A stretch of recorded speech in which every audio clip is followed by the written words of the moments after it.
Hi, this is Cricket Quest with JK Bella Events. I'm back today to talk to you about another topic about event planning. Today I'm going to talk about the biggest mistakes that are made when planning your wedding or on your wedding day. So I'm going to go through there's 9 topics, 8 or 9 topics I wanted to talk about, breaking it down and some of the mistakes. So if you're not using an event planner, these are things you really want to think about.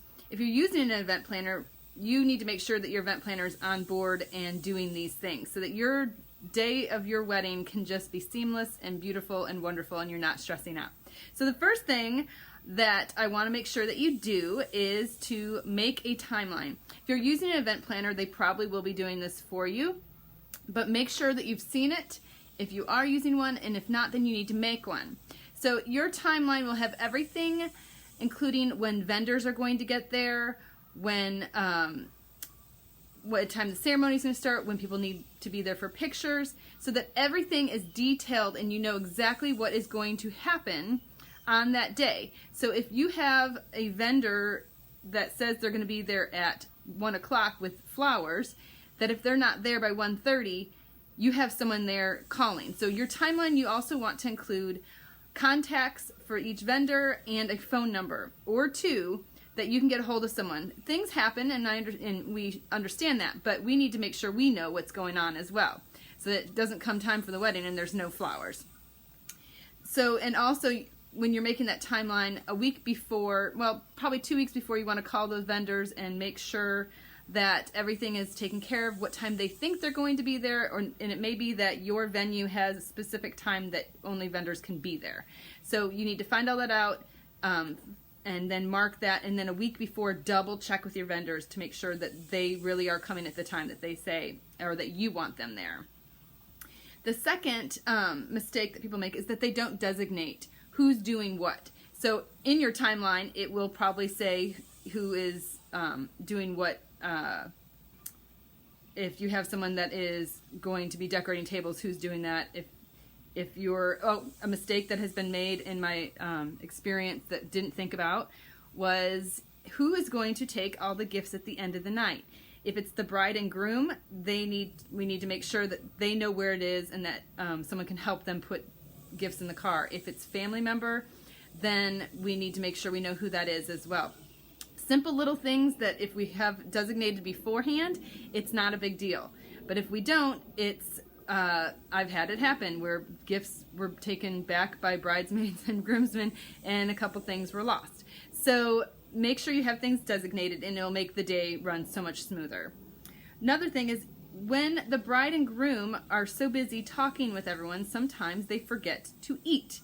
So make sure that on your wedding day you are eating before the ceremony, so that you are not starving and that you're hydrated, so drink and eat.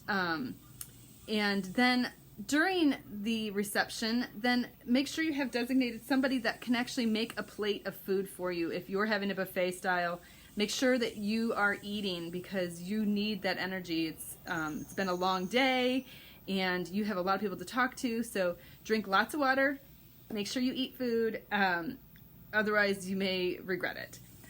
Another thing you want to do is to make sure that everybody, it goes back to his timeline again, everybody knows where they need to be and when. So if the groomsmen all need to be there for pictures at 2 o'clock, that more than one person knows that they need to be there at 2 o'clock. And maybe, just maybe, tell them a half hour before they're really supposed to be there so you can make sure that they're there. Nothing's worse than a photographer trying to have their pictures and they're not there and they're trying to keep a timeline themselves. So make sure they all know. And a piece of advice for the groomsmen and the bridesmaids at times too, when we're all together, sometimes we have a lot of fun and a couple cocktails come into play, a couple beers. Maybe it would be the best to wait on that, especially until after the ceremony and after pictures, so that nothing's ruined for that day.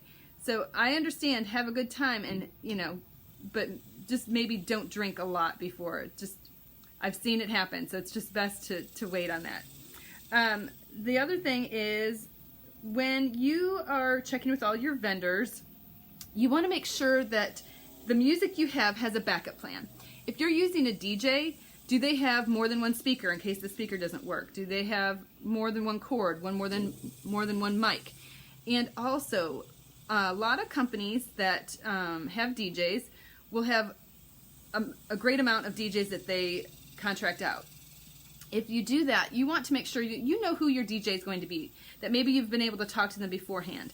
Because if you just have a list of things you want the DJ to do, and someone shows up and they've never met you, they don't know what the expectations really are for the night. If you don't want someone goofy, or you want someone just serious, or whatever you want, if you've never met that person, you don't know who it is, you may not be very happy. So just make sure that you have asked the question of who is actually going to be the DJ of the night. If it's a band or orchestra, whatever you have for your music, then, again, just make sure you've had that conversation beforehand so that you're not surprised.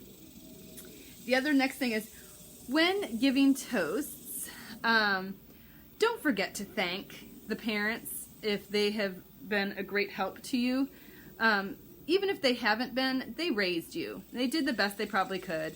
I know not everyone has the best growing up situation, but for the most part, your parents have been there, your family has been there, so make sure you give your thank yous to the parents, because in the long run, you'll be happy you did. So that's just a small little mistake people will make.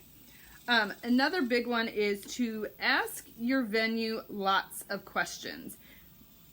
Make sure that you have thought about every scenario that could happen that day. If you're planning an outdoor wedding, make sure you know what the indoor plan is in case it rains or storms or whatever it's doing. Also, make sure that you have thought about, if the electricity goes out, does the venue have a generator?